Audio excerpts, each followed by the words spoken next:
تفہیم القرآن سید ابو العلا مودودی سورہ انفال آیات 29 تا 40۔ اعوذ باللہ من الشیطان الرجیم بسم اللہ الرحمن الرحیم۔ یا ایہا الذین آمنو، ترجمہ اے ایمان لانے والوں، ان تتقوا اللہ یجعل لکم فرقانا، ترجمہ اگر تم خدا ترسی اختیار کرو گے تو اللہ تمہارے لیے کسوٹی بہم پہنچا دے گا۔ تفسیر۔ کسوٹی اس چیز کو کہتے ہیں جو کھرے اور کھوٹے میں امتیاز کو نمایاں کرتی ہے۔ یہی مفہوم فرقان کا بھی ہے، اسی لیے ہم نے اس کا ترجمہ اس لفظ سے کیا ہے۔ ارشاد الہی کا منشا یہ ہے کہ اگر تم دنیا میں اللہ سے ڈرتے ہوئے کام کرو اور تمہاری دلی خواہش یہ ہو کہ تم سے کوئی ایسی حرکت سرزد نہ ہونے پائے جو رضائے الہی کے خلاف ہو، تو اللہ تعالیٰ تمہارے اندر وہ قوت تمیز پیدا کر دے گا جس سے قدم قدم پر تمہیں خود یہ معلوم ہوتا رہے گا کہ کون سا رویہ صحیح ہے اور کون سا غلط، کس رویے میں خدا کی رضا اور کس میں اس کی ناراضگی ہے۔ زندگی کے ہر موڑ، ہر دوراہے، ہر نشیب اور ہر فراز پر تمہاری اندرونی بصیرت تمہیں بتانے لگے گی کہ کدھر قدم اٹھانا چاہیے اور کدھر نہ اٹھانا چاہیے، کون سی راہ حق ہے اور خدا کی طرف جاتی ہے اور کون سی راہ باطل ہے اور شیطان سے ملاتی ہے۔ وَيُكَفِّرْ عَنْكُمْ سَيِّئَاتِكُمْ، ترجمہ اور تمہاری برائیوں کو تم سے دور کرے گا۔ وَيَغْفِرْ لَكُمْ، ترجمہ اور تمہارے قصور معاف کر دے گا۔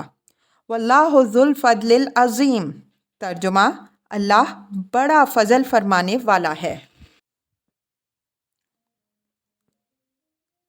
وَإِذْ يَمْكُرُّ بِكَ الَّذِينَ كَفَرُوا، ترجمہ وہ وقت بھی یاد کرنے کے قابل ہے جب کہ منکرین حق تیرے خلاف تدبیریں سوچ رہے تھے۔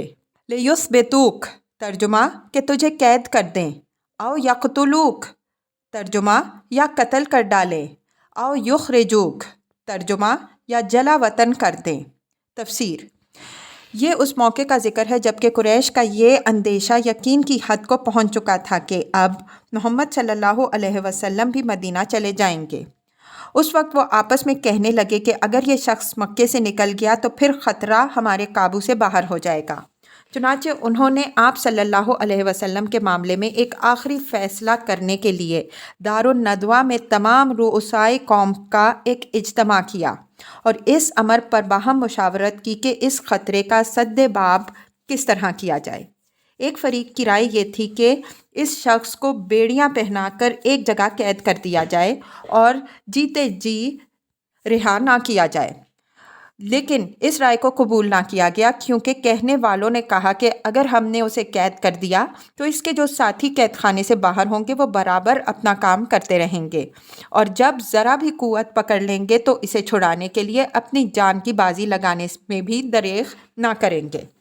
دوسرے فریق کی رائے یہ تھی کہ اسے اپنے ہاں سے نکال دو، پھر جب یہ ہمارے درمیان نہ رہے تو ہمیں اس سے کچھ بحث نہیں کہ کہاں رہتا ہے اور کیا کرتا ہے، بہرحال اس کے وجود سے ہمارے نظام زندگی میں خلل پڑنا تو بند ہو جائے گا۔ لیکن اسے بھی یہ کہہ کر رد کر دیا گیا کہ یہ شخص جادو بیان آدمی ہے، دلوں کو موہنے میں اسے بلا کا کمال حاصل ہے۔ اگر یہ یہاں سے نکل گیا تو نامعلوم عرب کے کن کن قبیلوں کو اپنا پیرو بنا لے اور پھر کتنی قوت حاصل کر کے قلب عرب کو اپنے اقتدار میں لانے کے لیے تم پر حملہ آور ہو۔ آخر کار ابو جہل نے یہ رائے پیش کی کہ ہم اپنے تمام قبیلوں میں سے ایک ایک عالی نسب تیز دست جوان منتخب کریں اور یہ سب مل کر یکبارگی محمد صلی اللہ علیہ وسلم پر ٹوٹ پڑیں اور اسے قتل کر ڈالیں۔ اس طرح محمد صلی اللہ علیہ وسلم کا خون تمام قبیلوں پر تقسیم ہو جائے گا اور بنو عبد مناف کے لیے ناممکن ہو جائے گا کہ سب سے لڑ سکیں، اس لیے مجبوراً خون بہا کا فیصلہ کرنے کے لیے راضی ہو جائیں گے۔ اس رائے کو سب نے پسند کیا، قتل کے لیے آدمی بھی نامزد ہو گئے اور قتل کا وقت بھی مقرر کر دیا گیا، حتیٰ کہ جو رات اس کام کے لیے تجویز کی گئی تھی اس میں ٹھیک وقت پر قاتلوں کا گروہ اپنی ڈیوٹی پر پہنچ بھی گیا، لیکن ان کا ہاتھ پڑنے سے پہلے نبی صلی اللہ علیہ وسلم ان کی آنکھوں میں خاک جھونک کر نکل گئے اور ان کی بنی بنائی تدبیر عین وقت پر ناکام ہو کر رہ گئی۔ وَيَمْكُرُونَ وَيَمْكُرُ اللَّهُ، ترجمہ: وہ اپنی چالیں چل رہے تھے اور اللہ اپنی چال چل رہا تھا۔ واللہ خیر الماکرین۔ ترجمہ: اور اللہ سب سے بہتر چال چلنے والا ہے۔ وَإِذَا تُتْلَىٰ عَلَيْهِمْ آیاتنا۔ ترجمہ: جب ان کو ہماری آیات سنائی جاتی تھیں، قالوا قد سمعنا لو نشاء لقلنا مثل هذا۔ ترجمہ: تو کہتے تھے کہ ہاں سن لیا ہم نے، ہم چاہیں تو ایسی ہی باتیں ہم بھی بنا سکتے ہیں۔ ان ھذا الا اساطیر الاولین۔ ترجمہ: یہ تو وہی پرانی کہانیاں ہیں جو پہلے سے لوگ کہتے چلے آ رہے ہیں۔ وَإِذْ قَالُوا اللَّهُمَّ إِنْ كَانَ هَذَا هُوَ الْحَقُّ مِنْ عِنْدِكَ۔ ترجمہ: اور وہ بات بھی یاد ہے جو انہوں نے کہی تھی کہ خدایا اگر یہ واقعی حق ہے اور تیری طرف سے ہے، فَأَمْطِرْ عَلَيْنَا حِجَارَةً مِّنَ السَّمَاءِ أَوْ ائْتِنَا بِعَذَابٍ أَلِيمٍ۔ ترجمہ: تو ہم پر آسمان سے پتھر برسا دے یا کوئی دردناک عذاب ہم پر لے آ۔ تفسیر: یہ بات وہ دعا کے طور پر نہیں کہتے تھے بلکہ چیلنج کے انداز میں کہتے تھے، یعنی ان کا مطلب یہ تھا کہ اگر واقعی یہ حق ہوتا اور خدا کی طرف سے ہوتا تو اس کے جھٹلانے کا نتیجہ یہ ہونا چاہیے تھا کہ ہم پر آسمان سے پتھر برستے اور عذاب علیم ہمارے اوپر ٹوٹ پڑتا، مگر جب ایسا نہیں ہوتا تو اس کے معنی یہ ہیں کہ یہ نہ حق ہے اور نہ من جانب اللہ ہے۔ وَمَا كَانَ اللَّهُ لِيُعَذِّبَهُمْ وَأَنْتَ فِيهِمْ۔ ترجمہ: اس وقت تو اللہ ان پر عذاب نازل کرنے والا نہ تھا جب تک کہ تو ان کے درمیان موجود تھا۔ وَمَا كَانَ اللَّهُ مُعَذِّبَهُمْ وَهُمْ يَسْتَغْفِرُونَ۔ ترجمہ: اور نہ اللہ کا یہ قاعدہ ہے کہ لوگ استغفار کر رہے ہوں اور وہ ان کو عذاب دے دے۔ تفسیر: یہ ان کے اس سوال کا جواب ہے جو ان کی اوپر والی ظاہری دعا کے متضمن تھا۔ اس جواب میں بتایا گیا کہ اللہ تعالیٰ نے مکی دور میں کیوں عذاب نہیں بھیجا۔